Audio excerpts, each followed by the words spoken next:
Dear friends, ഇന്ന് നമ്മൾ discuss ചെയ്യുന്നത് the chemistry behind the preparation methods for aldehydes and ketones.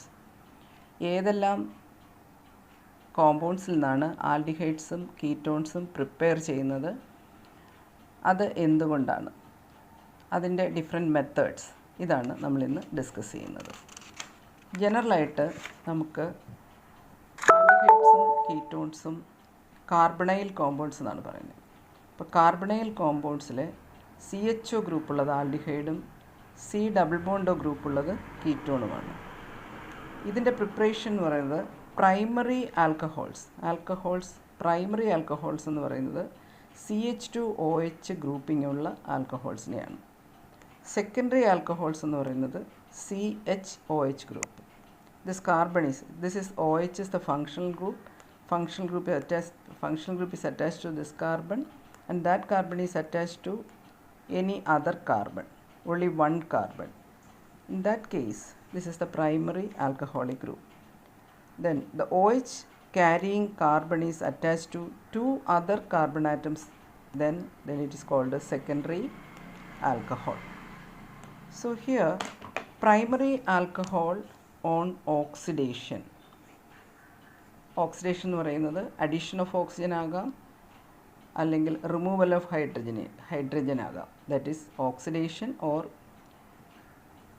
Dehydrogenation. ഈ രണ്ട് ടെക്നിക്സും ഓക്സിഡേഷനിൽ ഉപയോഗിക്കും. പ്രൈമറി ആൽക്കഹോളിൻ്റെ ഓക്സിഡേഷനിൽ നിന്ന് നമുക്ക് കിട്ടുന്നത് ആൽഡിഹൈഡാണ്. ഇവിടെ പ്രത്യേകത എന്ന് വെച്ചാൽ ഇവിടെ ഒരു CH2OH ആണ്, അപ്പോൾ ആ C ഇവിടെ റീറ്റെയിൻ ചെയ്യുന്നുണ്ട്. So if there are n carbon atoms in the primary alcohol, that n number is retained in the aldehyde. Similarly, aldehyde on oxidation give a carboxylic acid. The carboxylic acid also contain the same number of carbon atoms.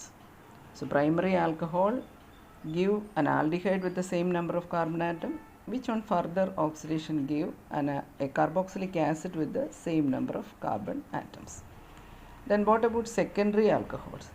Secondary alcohol is having CHOH linkage. This is attached to two other carbon atoms. Okay, and this on oxidation give the keto group, because this carbon is bonded to two other carbon. So here removal of hydrogen atoms, that is oxidation, give C+O. So this is a step similar to the primary alcohol. That is, secondary alcohol is having n number carbon atoms, then the ketone is also having n number of carbon atoms. There is only reduction in the number of hydrogen, that is due to oxidation. Again, further oxidation of this ketone, അവിടെയാണ് നമ്മൾ ശ്രദ്ധിക്കുന്നത്. ഈ കീറ്റോണിൻ്റെ oxidation വീണ്ടും നടത്തുവാണെങ്കിൽ അവിടെ bond break ചെയ്യുന്നത് ഈ group, ഈ attach ചെയ്തിരിക്കുന്ന ഗ്രൂപ്പിൽ ഒന്നുകിൽ ഇവിടെ ഒരു ക്ലീവേജ് നടന്നിട്ട് ഈ കാർബണൈൽ ഗ്രൂപ്പ് ഇവിടെ ഈ ആറിൻ്റെ ഭാഗമായിട്ട് വരാം, അതല്ലെങ്കിൽ ഇവിടെ വെച്ചാണ് ക്ലീവേജ് നടക്കുന്നതെങ്കിൽ R' ഭാഗമായിട്ട് വരാം. അപ്പോൾ തീർച്ചയായിട്ടും ആ ബ്രേക്കേജ് നടക്കുമ്പോൾ ഒന്നുകിൽ നമുക്ക് RCOOH എന്നുള്ള ഒരു കോമ്പൗണ്ട്, അല്ലെങ്കിൽ R'COOH എന്നുള്ള ഒരു കോമ്പൗണ്ട്. ബോണ്ടിൻ്റെ മറ്റ് കാര്യങ്ങൾ നോക്കിയിട്ട് ഇതിൻ്റെ ക്ലീവേജ് എങ്ങനെയാണോ അതിനനുസരിച്ചാണ്. എന്തായാലും നമുക്ക് ഇത് ഓറാണ്, RCOH ഓർ R'COOH. അപ്പോൾ ഈ കേസിൽ നമുക്ക് കാർബൺ ആറ്റത്തിൻ്റെ എണ്ണം ഏത് കാർബണൈൽ കോമ്പൗണ്ട് ആണെങ്കിലും ഓക്സിഡൈസ് ചെയ്ത് കഴിഞ്ഞാൽ ആസിഡ് കിട്ടും. പക്ഷേ ആസിഡിൻ്റെ കാർബൺ ആറ്റത്തിൻ്റെ എണ്ണം പേരൻറ്റ് കീറ്റോണിൽ നിന്ന് കുറവായിരിക്കും. So this will be a lower carboxylic acid. This is another lower carboxylic acid. Okay, ഇതാണ് ജനറലായിട്ട് നമുക്ക് ഓക്സിഡേഷനെ കുറിച്ച് പറയാനുള്ളത്. തിരിച്ച് അതുപോലെ നമ്മൾ ഇതിൻ്റെ റിഡക്ഷൻ കൺസിഡർ ചെയ്താൽ റിഡക്ഷനിൽ എന്താ സംഭവിക്കുക? കാർബോക്സിലിക് ആസിഡ് ഓൺ റിഡക്ഷൻ, നമ്മളിതിനെ റെഡ്യൂസ് ചെയ്താൽ carboxylic acid on reduction give an aldehyde with the same number of carbon atom, and the aldehyde on further reduction will give an alcohol, that's a primary alcohol with the same number of carbon atoms.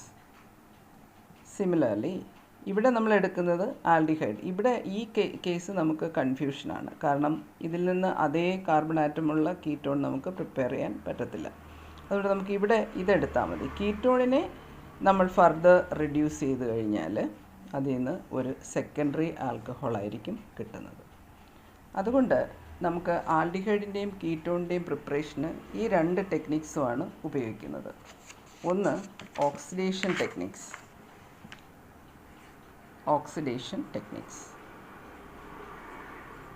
So oxidation എവിടെ നിന്നാണ്? From alcohols. അത് primary ആൽക്കഹോളിൽ നിന്നുമാകാം, secondary ആൽക്കഹോളിൽ നിന്നുമാകാം. Primary ആൽക്കഹോളിൽ നിന്ന് നമുക്ക് aldehyde കിട്ടും, secondary ആൽക്കഹോളിൽ നിന്ന് നമുക്ക് ketone കിട്ടും. ഇനി റിഡക്ഷൻ ടെക്നിക്സ് ആണെങ്കിൽ, റിഡക്ഷനാണ് നമുക്ക് ചെയ്യേണ്ടതെങ്കിൽ നമ്മൾ നേരത്തെ പറഞ്ഞതുപോലെ കാർബോക്സിലിക് ആസിഡാണ് അവിടുത്തെ ഡെറിവേറ്റീവ്.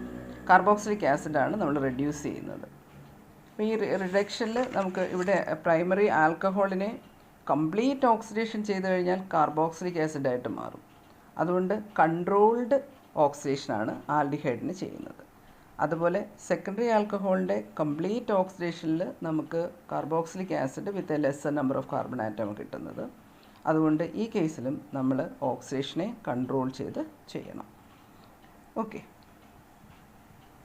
അപ്പോൾ അതുകൊണ്ട് തന്നെ നമുക്ക് ഒരു ആൽഡിഹൈഡിനെ 2 രീതിയിൽ പ്രിപ്പയർ ചെയ്യാം. പ്രൈമറി ആൽക്കഹോളിൻ്റെ ഓക്സിഡേഷൻ വഴിയോ അല്ലെങ്കിൽ കാർബോക്സിലിക് ആസിഡിൻ്റെ റിഡക്ഷൻ വഴിയോ ചെയ്യാം. ഇതിൽ കാർബോക്സിലിക് ആസിഡ് ആസച്ച് എടുക്കുന്നതിന് പകരം കാർബോക്സിലിക് ആസിഡിൻ്റെ ഡെറിവേറ്റീവ്സ് ആണ് നമ്മൾ എടുക്കുന്നത്. എക്സാമ്പിൾ, നമ്മൾ RCOCl അസൈൽ ക്ലോറൈഡ്, അതുപോലെ തന്നെ RCOOR- എസ്റ്റർ.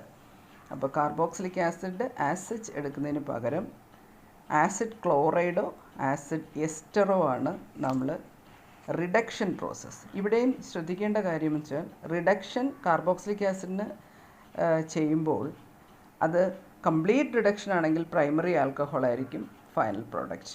അതുകൊണ്ട് കൺട്രോൾഡ് റിഡക്ഷൻ ചെയ്ത് നമുക്ക് ആൽഡിഹൈഡ് സ്റ്റേജിൽ സ്റ്റോപ്പ് ചെയ്യേണ്ടതുണ്ട്. So the general method of preparation of aldehyde is